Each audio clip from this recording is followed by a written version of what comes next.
홍장은은 정치 중립을 지키지 않았다는 이유로 윤석열 대통령에 의해서 해임되었는 바, 윤석열 대통령이 대통령직을 유지하는 한 홍장은이 국정원에 복귀하거나 다른 공적인 자리를 차지한다는 것은 불가능한 것이죠.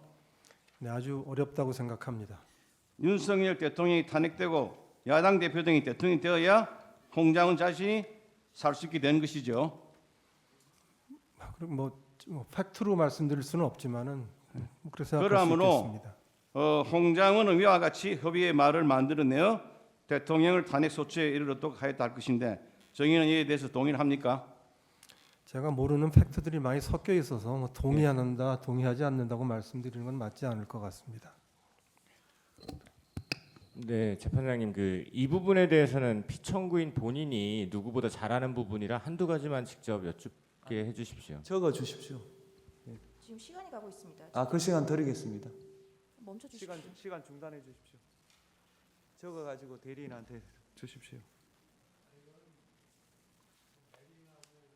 적어서 할 문제가 아니라 제가 좀 본인이 직접 물을 수는 없게 돼 있습니까? 규정상? 그러려면 저희들 그럼 평의를 규정 다시 해야 근거가 됩니다. 규정의 근거가 뭔지 저희들 평의 결과가 그렇기 때문에 그걸 바꾸려면 법적 근거를 들어주십시오. 법적 근거는 소송 지휘권 행사입니다. 알겠습니다. 법에 보면 피고인의 퇴정한 상태에서 정인신문할 수가 있고 청구인 측이 그걸 요청했습니다. 저희들이 평의를 종합해 본 결과 그거는 불공정한 재판이 될 우려가 있기 때문에 피고인은 제정하시되 다만 피청구인입니다. 피청구인의 지위가 국정 최고 책임자이기 때문에 그 산하에 있는 정인들에게는 영향력을 행사할 수 있다. 그래서 직접 신문보다는 대리인을 통해서 하는 게 좋겠다라고 저희들이 만장일치로 의결한 거고 그걸 바꾸시기를 원한다면 저희들이 나가서 다시 논의해 보겠습니다. 잘 알겠습니다, 재판장. 네, 감사합니다. 하시겠습니까? 예, 계속 묻겠습니다. 시간 하십시오. 예, 시간에 간단히 묻겠습니다. 정의인 간단하게 대답해 주시기 바라겠습니다. 정의는 계엄 당일 대통령실에 갔을 때 대통령이 정의인한테 이재명 등 이재명 한동훈 정치인 14명을 싹 잡아들이라고 말한 사실이 있습니까? 전혀 없습니다. 국정원에 수사권이 없는데 대통령이 국정원장이 정의인에게 정치인 14명을 싹 잡아들이라고 말한다는 것은 있을 수 없는 일이지요. 네, 상식적이지 않습니다. 이는 마치 대통령이 수사권 없는 소방관에게 조직 폭력배들 싹 잡아들이라, 마약 사범들 싹 잡아들이라고 말하는 것과 같은 것으로 정말 말도 안 되는 것이죠. 그렇습니다. 대통령은 검찰총장까지 지내신 분인데 수사권 유무를 혼동하여 이러한 지시를 한다는 것은 참으로 말이 되지 않는 것이지요. 그럴 리 없다고 생각합니다. 정치인 14명을 잡아들이려면 무슨 혐의가 있어야 잡아들일 수 있는 것이지 혐의도 없이 무조건 잡아들일 수가 없는 것이지요.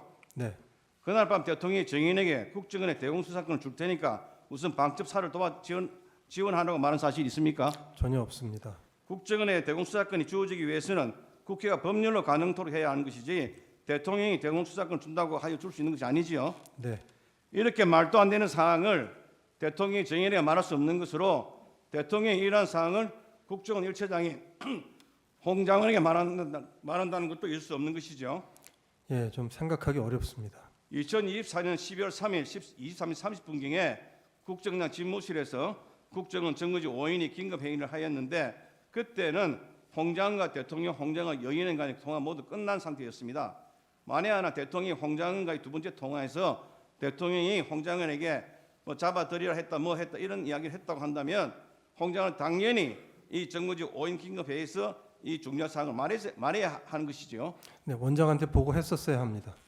그리고 이러한 사항은 국정원장의 정인이 국내에 있는 것으로 대통령이 파간 상태에서는 대통령이 홍장원에게 말할 사항이 아니라 국정원장이 정인에게 직접 말할 사항이지요. 그렇습니다. 정인은 12월 3일 방첩사령관 여인왕으로부터 이 14명의 정치인과 관련하여 체포해 달라고 하거나 체포에 협조해 달라는 부탁을 받은 바 있습니까? 연락한 바도 없습니다. 명단을 받은 사실이 있습니까? 없습니다. 마지막으로 하나만 더 묻겠습니다. 1차 탄핵 소추안에 보면 이렇게 되어 있습니다. 국회에 진입한 경우는 우원식 국회의장, 이재명 더불어민주당 대표, 한동훈 국민의힘 대표에 대한 체포와 구금을 시대한 것으로 확인되었다. 이 정도만 되어 있는데요. 탄핵 소추안 12월 12일자 2차 탄핵 소추안에는 국회의원, 정치인, 그리고 언론인 등의 불법 체포를 시도하였다. 피소주자는 국회의장, 국회의원 등 정치인, 전 대법원장 및 전 대법관 등 법조인, 방송인, 시민사 인사 등에 대한 체포를 지시하였다. 개헌부는 체포된 인사 등을 수감할 장소를 물색하였고 법무부는 교정본부 소속의 동부구치소에 체포된 정치인과 언론인 등을 수감하기 위하여 장소를 마련하려고 하였다라고 하면서 바뀌어 기재되었습니다. 결국 홍장은의 주장 또는 메모 내용 등에 따라 언론인, 전 대법원장, 전 대법관 등 법조인, 그리고 방송인, 시민사회 인사 등이 체포구금 대상으로 추가되었던 것으로 홍장은의 주장이 소추사유 일부분을 변경시켰던 것으로 볼 수밖에 없습니다. 정의는 이에 대해서 어떻게 생각합니까? 제가 법적인 소용은 좀 부족하기 때문에 딱 부러지게 말씀드리기 좀 어렵습니다. 홍장은의 공작에 따라서 나라가 흔들렸다고 생각합니까? 어떻습니까? 홍장훈 차장이 큰 영향을 미친 것은 맞습니다. 네, 이상입니다.